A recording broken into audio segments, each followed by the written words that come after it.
ఈ సమాజంలో ఇలాంటి పరిస్థితులు కూడా ఉంటాయా, ఈ విధంగా కూడా ఉంటుందా, ఇటువంటి సిచ్యువేషన్స్ ఎవరికైనా వస్తాయా అనుకున్న సందర్భాలు ఏమైనా ఉన్నాయి మేడం? ఏదైనా కష్టం వచ్చినప్పుడు ముందు మనకే వచ్చింది అనుకుంటామండి.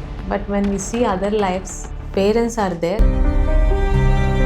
ఎన్ని ప్లేసులు తిరిగారు మేడం మీ పిల్లలు దాని గురించి? ఎందుకంటే చాలా కష్టపడి తిరుగుంటారుగా చాలా చోట్ల. 27 years బ్యాక్ మన ఆంధ్రాలో అసలు డాక్టర్ ఇంప్లాంట్ అన్నదే లేదు. ఆ రోజు జాబ్ కని వెళ్ళిపోయింటే ఈరోజు నా పిల్లలిద్దరు అలా ఉండేవారు కాదు. మీ తాతగారు లెగసీ, మీ నాన్నగారు లెగసీ తోటి మీరు అడుగుపెట్టారు.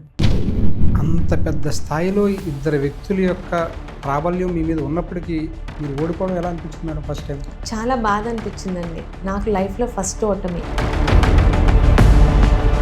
ఆ మాటలు, ఆ కమెంట్లు, ఆ వాట్సాప్ పోస్టులు, ఇంత నీచంగా ఉంటారా? ప్రశాంతమైన ఉత్తరాంధ్ర జిల్లాల్లో ఎందుకు మీ ఇద్దరికి మధ్య అంత పగ, ప్రతీకారాలు? ఒక ఆడపిల్లని ఏమేమి అనకూడదు అలాంటి పోస్టులు 24 గంటలు నన్ను, నా కులాంతర వివాహాన్ని, నా భర్తని, నా తాత ఫోటోని, నా తండ్రి తాలూకు వీరిని ఒక విధమైన పైశాచిక పశువృత్తితోని కామెంట్లు. అంటే సిఐడి కేసు కూడా ఎదుర్కొన్నట్టున్నారు. ఎందుకు మేడం అసలు ఏం జరిగింది అసలు అప్పుడు? అమ్మ ఒడి ఆపేశారు. సో ఆల్మోస్ట్ ఆ గవర్నమెంట్కి యాంటీగా ఉండే వాళ్ళం క్యాచ్ చేసి దాన్ని ఫార్వర్డ్ చేశారు. ఎంత పర్వర్టెడ్ సైకోనో ఆ రోజు పూర్తిగా పలాస ప్రజలకు అర్థమైన రోజు. సరే, ఇప్పుడు రాజకీయాల్లోకి ఎందుకు వచ్చాను అని లాస్ట్ 5 years బాధపడిన సందర్భాలు ఉన్నాయి మేడం? భయపడలేదు కానీ బాధపడిన రోజులు ఉన్నాయి. అనవసరంగా రాంగ్ టైంలో వచ్చాను, అసలు ఇవన్నీ నేను ఫేస్ చేయలేను.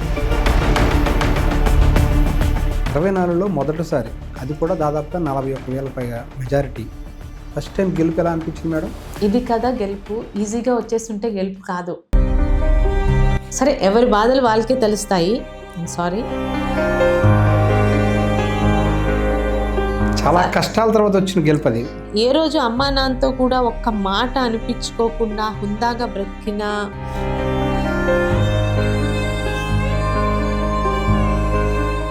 వీధి కుక్కల్లా బిహేవ్ చేసే ఆ వైసీపీ, అప్పలరాజు, పేటీఎం వాళ్ళతోని తప్పుడు మాటలు అనిపించుకున్నాను.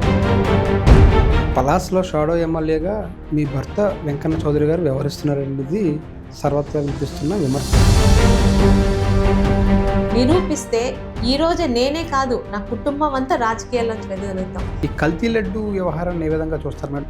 దేవుడి మీద తనకున్న కసిని ఈ విధంగా తీర్చుకుంటాడని కూడా ఎవ్వరూ ఊహించరు. భవిష్యత్తులో కూడా ఎవరు చేయరు. అప్పని